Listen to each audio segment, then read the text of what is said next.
How we doing, everybody? Today is my skill day training. Had to get this in real early this morning before I started my clinical for the day. I'm doing this voiceover, quite a bit later in the day, so we'll have to see how it goes. Today is skill day training. It's a day where I just practice the various calisthenics skills that I'm working on. It's pretty cold out today, despite it looking a bit sunny. The sun only came out for just a second, and then the rest of the workout was pretty cloudy. It was probably, I would say, 40 Fahrenheit, somewhere around 40 Fahrenheit. Let's see, that comes out to somewhere around 4 to 5 degrees Celsius, I believe, if my mental math is correct.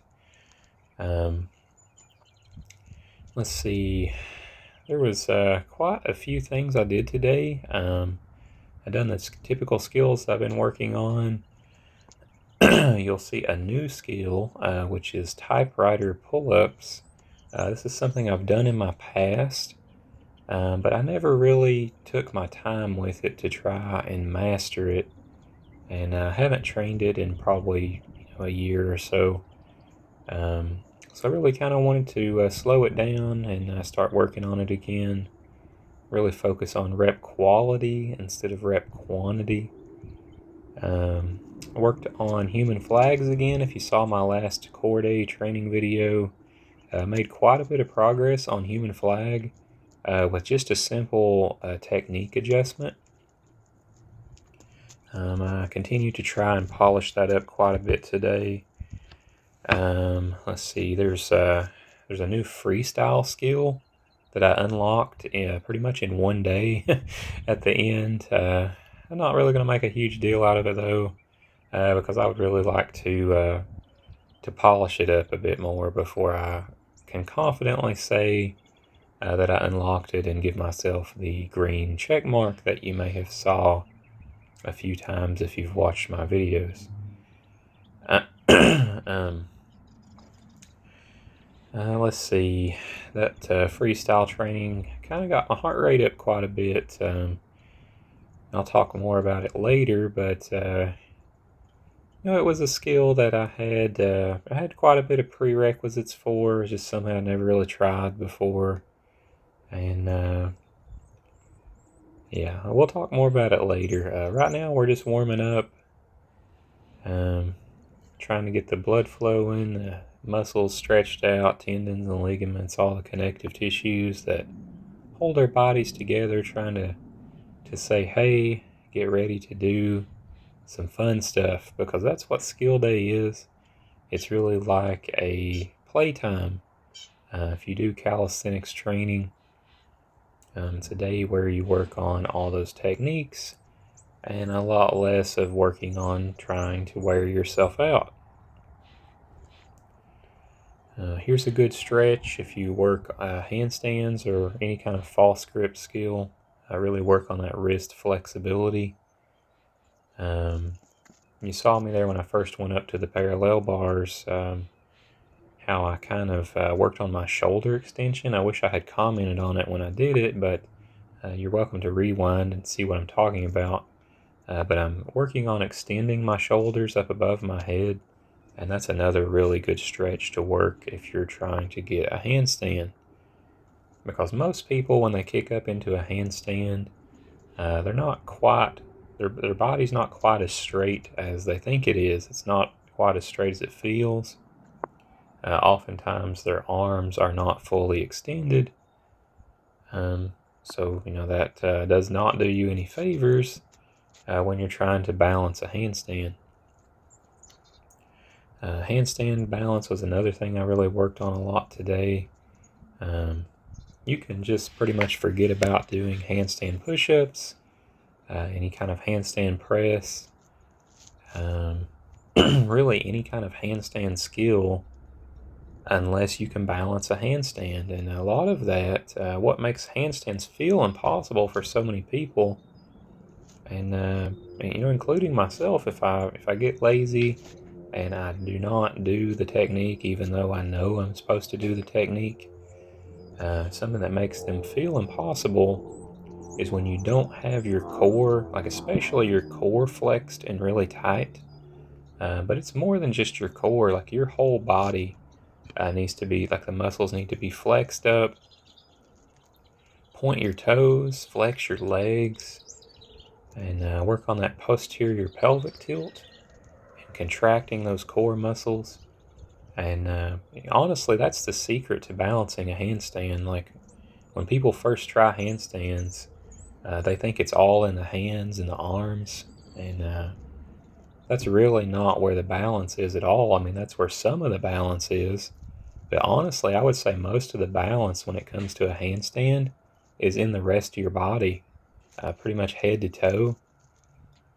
You got to have all those muscles nice and rigid so your body doesn't sway around while you're trying to hold your body up.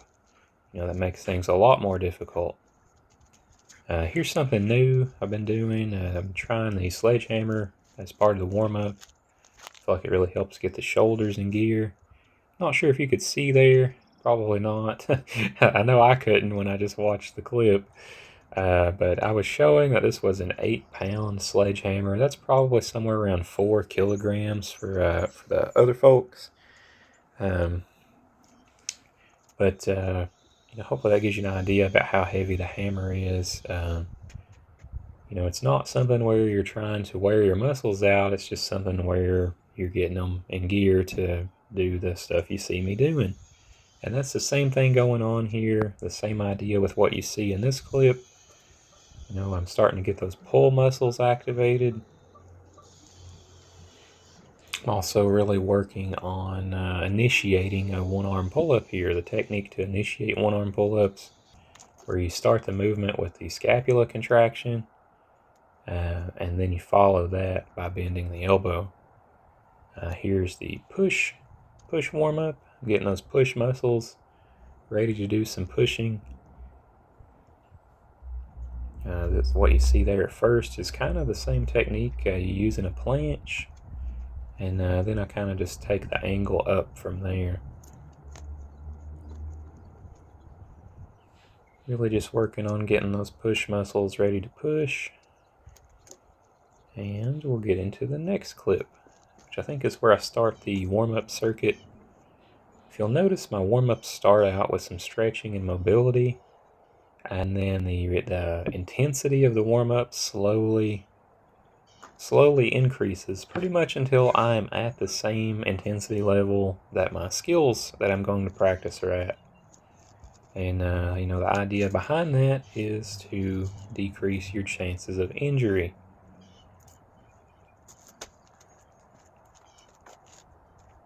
Like I was saying earlier, I really worked on my handstand balance today, and I really feel like my handstand is evolving in a good way. It's evolving in a good direction.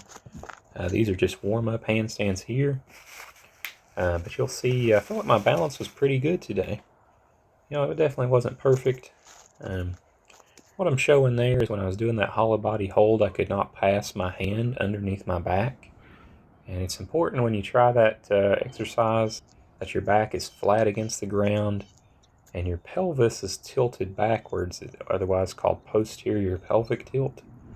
And in order to do that, you really have to contract your core muscles, hence how that is a core exercise and is also a good fundamental calisthenics skill, because even you see that handstand, guess what I'm doing? I'm contracting those core muscles like I was talking about earlier to make my body nice and rigid, which makes it a lot easier to balance. Alrighty, I think we're done with the warm-up. We're gonna, well, technically this is a little bit of a warm-up here. This is a leg-assisted one-arm pull-up, but this is also where I'm starting skill training, because I bridge from these into 90-degree lock-offs. Today I'm going to try with a band. I can do a full body weight hold on that left arm for just a few seconds, but I was trying to turn down the intensity a little bit today, and because also I cannot quite hold my full body weight with this right arm, so I would really like to work on training equal intensities on both sides until things even up.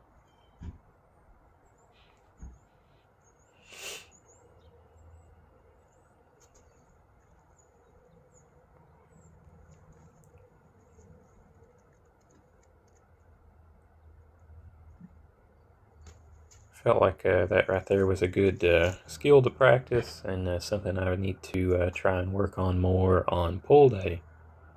Here is pretty much a full one-arm pull-up. I'm of course assisting myself with the opposite hand, but this is a great skill to practice. The rings are so much easier on the joint compared to the bar.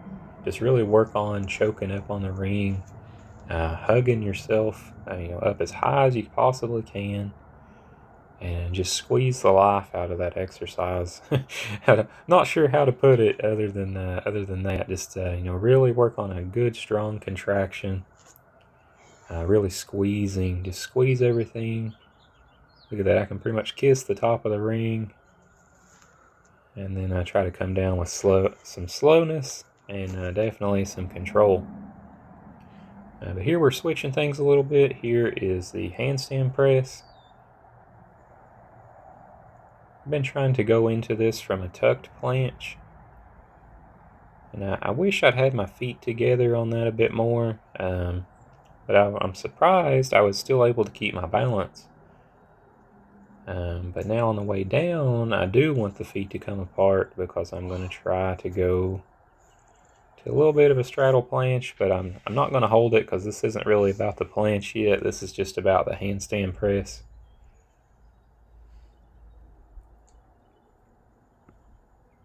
Definitely felt a bit weaker on this second attempt, so I had to kick up into the position, and then we'll work on coming down slow and controlled.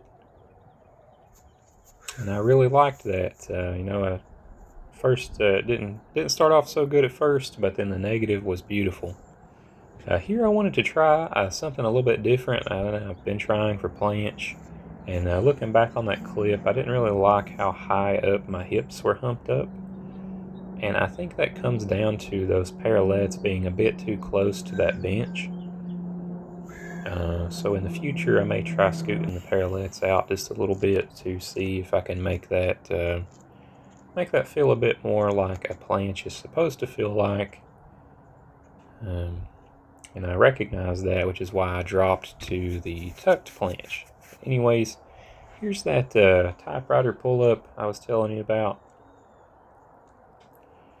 I wish I had taken this a bit slower and not quite as jerky.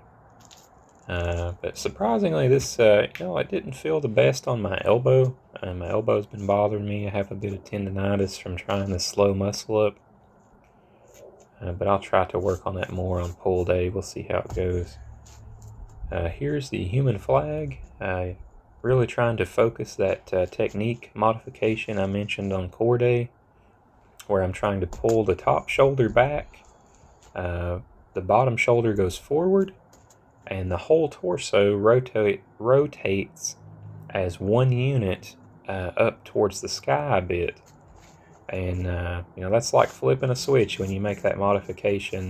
The whole exercise, the whole skill feels astronomically easier on the full body, but you will definitely feel just how much strength it requires of your shoulders, your lats, and your shoulders, your delts, and all those associated muscles to really hold this position. But look at that.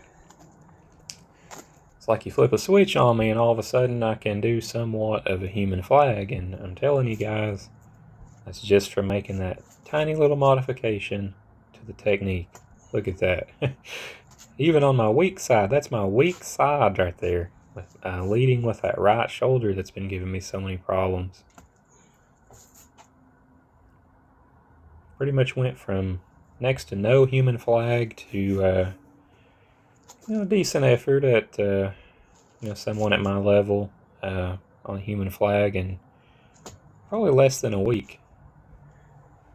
I'm telling you guys, that's one of the hardest parts of calisthenics is just learning how stuff is supposed to feel. You have to try and learn the controls to your body, so to say.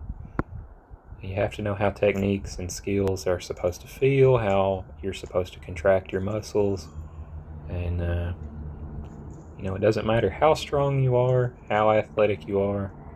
If you're not doing things the right way, you're not going to get very far. So keep that in mind. Here we're doing some front lever. I've heard some of the more advanced athletes say that a front lever is more challenging than a human flag, and I'm really kind of starting to believe that now that I feel like I'm training human flags the correct way.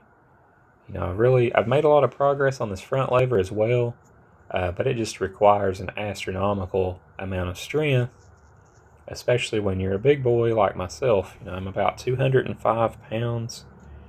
Somewhere around 100 kilograms, and I'm 5 feet 11 inches tall. That is 71 inches. You multiply that number by 2.54, and that will tell you how many centimeters that I am tall. I cannot do that in my head, in case you were wondering. Anyways, here's a full back lever.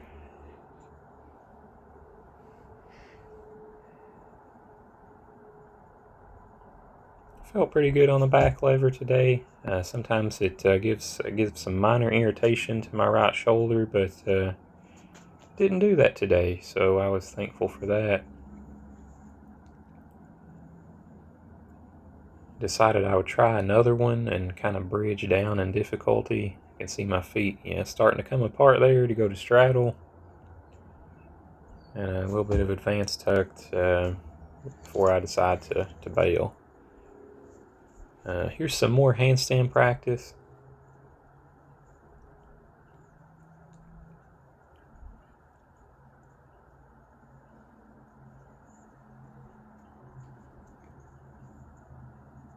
If you guys aren't training handstands, this is one of my favorite skills to train. You don't have to be super strong. I mean, you do have to be pretty strong to do handstand push-ups.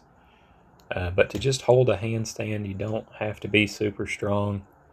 But it does require some shoulder flexibility, as I was talking about earlier when the video first started, about how I was working on those shoulder extensions.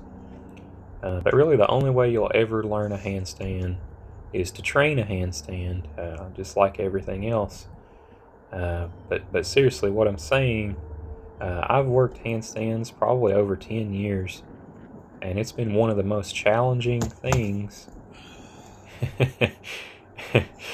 It's been one of the most challenging things for me to learn overall, and it's just like walking. If we didn't walk every day, we would forget how to walk, and we couldn't balance when we stand up. And I say that as someone who's had a traumatic brain injury that has had to learn how to walk 3 times in their life.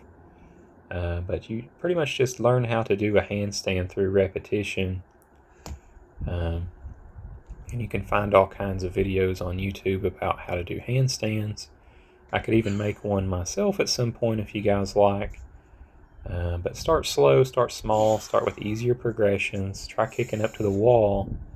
But what I was saying, the main idea is that you do it consistently. You do it pretty often, probably 2 to 3 times a week at least. You have to keep doing it to have your body learn how to balance a handstand. Like I was saying, if you stopped walking and you didn't walk for a long amount of time, your body will forget how to balance standing up. So you have to teach it how to balance upside down. Here doing a little bit of freestyle, calisthenics freestyle skills. I think I've done a Korean transition into a dynamic muscle up, 360 spin over, and then a bar hop over back spin. And like I was saying, Even though my pants got caught, today I felt like that was pretty good, for someone given my size. Here's the new skill I was working on, new freestyle skill. I'm trying to do a bar, like a complete bar hop over, where I hop completely over the bar to the other side and change directions. And if you're thinking that it didn't look like it felt very good when I hit my shin into the bar, that's because it didn't. It gave me some more motivation to just send it. But to be honest with you guys, it took me quite a few tries here to get what the Latin community refers to as cojones built up in order to do this skill, in order to attempt this skill. I'll be honest with you, I was very nervous. I was a little scared. But through some trial and error, I got where I had the guts or the gumption or the cojones to just send it and jump over the bar. And I think right here is where I felt pretty satisfied in my attempt for the day. This is where I would almost say that I unlocked the skill in one day, but I'm not going to hype myself up that much. But I did feel pretty good about that attempt you saw just there. I think another skill I've been training is called a shrimp flip. And I really have to do some homework on this one because, as you can see here, I don't know if it's my body proportions, like the size of my body, but I've always struggled to get my feet through the hole.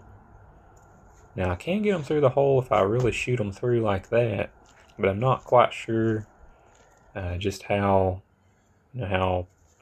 reasonable that is to do. So I'll have to do some more homework on the shrimp flip. But in the meantime, I did decide I was going to play with it a bit more today. I felt pretty safe doing this. I didn't really feel like I was going to fall on my face or anything. I don't want to jinx myself. I'm not going to say that I won't fall on my face trying this. Hence why I'm doing this in such a way where I'm over top of the dirt. Because there's a lot more give to the dirt if you were to fall than there is that concrete you see there. But I'm not real sure if I'm just a big guy and, I can't quite reasonably do this skill, or if there's something I'm doing wrong. I'll have to really look more into that because I've really always struggled. I can do skin the cats, but I have to do them slowly. I really struggle to get my feet through the hole, at least in a fast manner.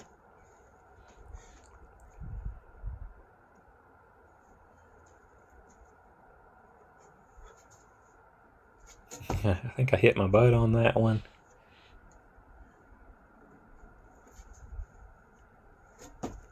But yeah, like I was saying, I felt pretty safe doing this, so I didn't quite mind, trying it a few times in one go. And another thing, it doesn't really require a whole lot of strength, at least not to do that little transition that you saw me practicing there. Now we're just stretching out, we're wrapping things up. I had a really good workout. There you can see how I'm looking, how my body composition, how my body fat is looking. And as I always say, guys, you do not have to be an Olympic athlete to do calisthenics. Don't feel discouraged because you're a bigger guy or girl, or even if you're a smaller guy or girl with no muscle mass. We all have our own challenges. But anyone can do calisthenics. You just have to start somewhere. We all start somewhere. When I first started, I could only pull myself up off the ground about 4 inches or so, about the width of a hand, for just a few seconds when I first tried pull-ups, about 15, 16 years ago. But anyone can do calisthenics. You just have to start somewhere. You have to start slow, and you have to be consistent with your training. Don't try to do more than you're capable of doing, because that's how you get hurt. And that also impedes your growth as an athlete. What will help you more than anything is picking the appropriate level difficulty skills, the appropriate level difficulty exercises. And like I was saying, just be consistent, stick with it. And over time, just slowly turn up the intensity and try things new every now and then. But just have an open mind and be ready to say, I'm not quite at that level yet. And I'm talking to myself as well when I say that, because there's definitely times I have to say that to myself. But that's my advice for the day. Hopefully you guys enjoyed my workout. Hopefully you learned something.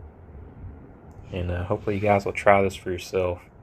Let me know if you have any questions or comments. And happy training, guys. Take care. Bye-bye.